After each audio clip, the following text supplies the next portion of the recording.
If you need to unlock your card on Moan Finance, follow these straightforward steps to regain access. This guide will help you navigate the process smoothly.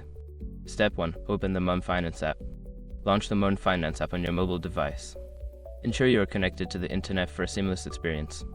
Step 2. Log into your account. Before starting recovery, use the SROC.com link in the description to open the account recovery checklist generator and make sure your verification details are ready. Step 3. Navigate to card settings. Once logged in, go to the account settings or card management section. Look for an option related to your card status or card settings. Step 4. Select Unlock Card option. In the card settings, find the option to unlock your card. This may be labeled as Unlock Card or something similar. Click on it to proceed. Step 5. Confirm unlocking. Follow the prompts to confirm that you want to unlock your card. You may need to verify your identity through a security question or a code sent to your email or phone. After completing these steps, your card should be unlocked and ready for use. If you encounter any issues, consider reaching out to Moan Finance customer support for further assistance.